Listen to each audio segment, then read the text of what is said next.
my whole approach to this apron isn't even close to historically accurate. That's gone way out the window.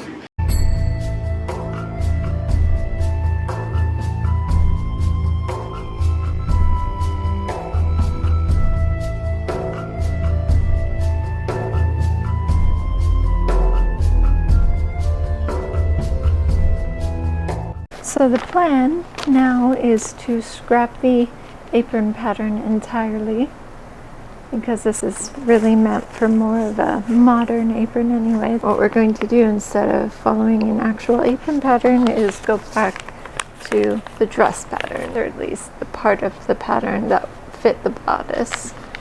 And we're just going to make it match perfectly with the bodice of the dress. So I have the front panel and the back panel is what I'm using, so the apron itself will fit the dress perfectly. Here's bodice back, and the bodice front will fit the front part of it, bodice front. So we're attaching it right at the shoulders, the way that the original pattern instructions call for, and it will have the front part and the back part together.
Finished edges here at the top that I've left alone, and yeah, it looks just like a pillowcase. And I'm realizing now I probably just could have left the pillowcase alone, but here we are. Found some just enough interface left over. Hopefully this will stiffen the bow to the point that it'll poof out in the back. Just gonna line this up and sew it all together.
So I'm starting to second guess the structure of the apron so far.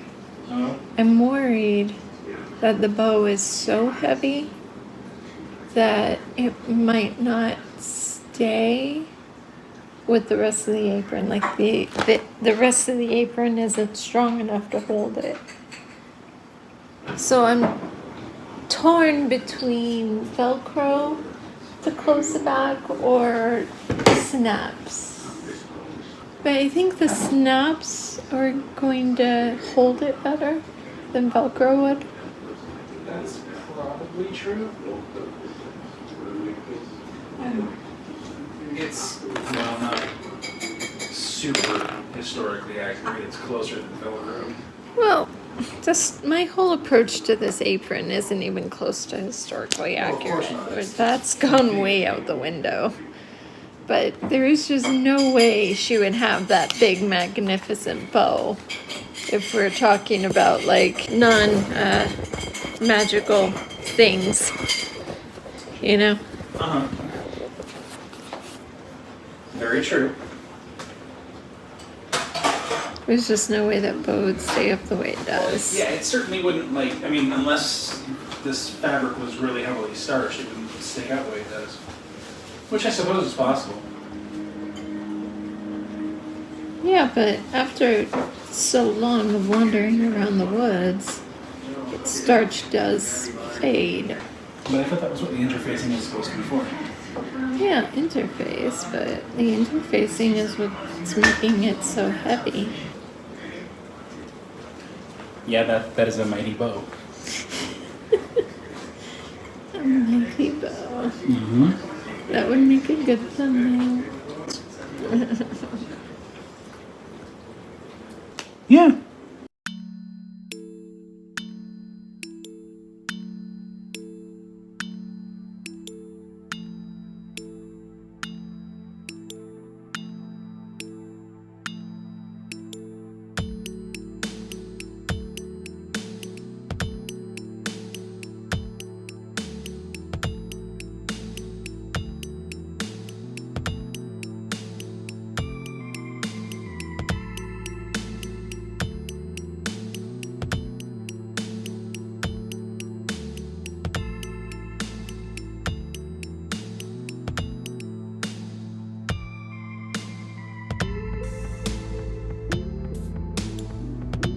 Alright, good morning friends, and we're right back at it. So yesterday I got all three main pieces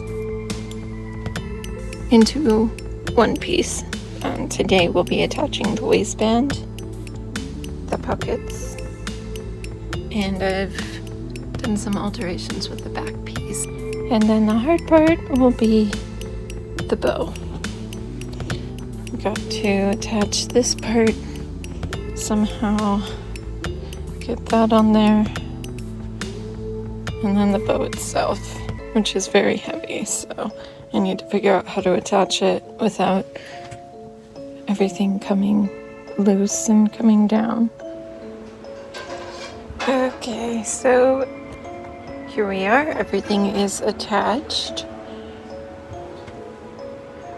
This has been taken in here via invisible stitch, and then this has just been machine sewn on. Not perfect, but the machine I have now is certainly a lot better than the machine I had before. That thing was breaking down like every 2 inches. Pockets attached, so what I'm gonna do now is attach the tied part of the bow, just the strappy parts that come down from the bow.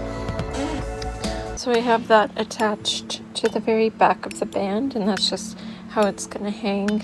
So after I attach this to this, I'm going to decide on a closure that will attach the end of this to the end of here.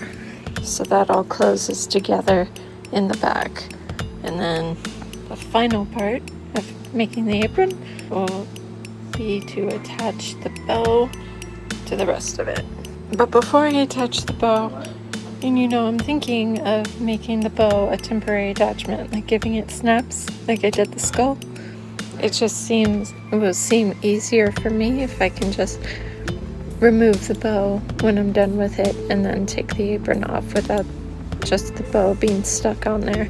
So I may use my last 2 large snaps for bow attachment. But that will be the absolute last thing I do because I still need to splatter the apron.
Get demonetized before I get monetized. That looks good, so we'll let those dry out a bit. I mean, Okay, that's a lot darker. that's.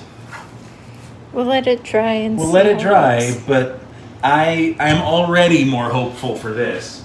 This is looking so much better than the spirit. We did what we could with what we had to hand. Yeah. Well, Clearly, we weren't shopping for our fake right place. spirit is never the right place for anything. Yes, but who'd have thought that Walmart might be? Right? And this might actually be cheaper than the spirit. I'm almost positive of it. Oh yeah, that's not coming out. Well, the bottle does warn you. It takes a few times to get it out. Yeah, I mean, just as temporarily stained skin. should be fine. But the permanently stained surfaces, that's what I'm hoping for. That's we want that. That's Yes. the goal. Is what that is. I mean, already That it looks is- better. Yeah, that is about what I'm... And almost has that brown tint to Kind it. of oxidized look. Yeah, because there is when a it bit dries. of brown and... you When can it's see. drying, it kind of has it turns brownish. Yeah. Yeah, but this... Yeah, even as it looks better. So if we apply the same methodology to the flicking of blood on the apron that we did, like use the barbecue brush and just fling it at it. Because if it pools, it just kind of stays there. It's very thick. Which is, yeah. Yeah.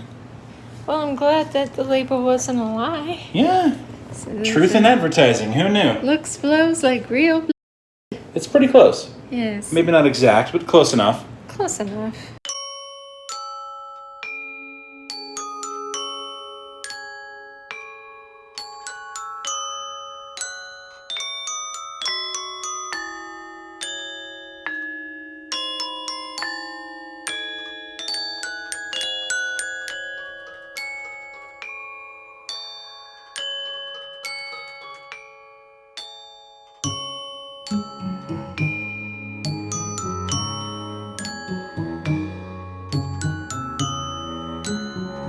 Welcome to the channel, like and subscribe.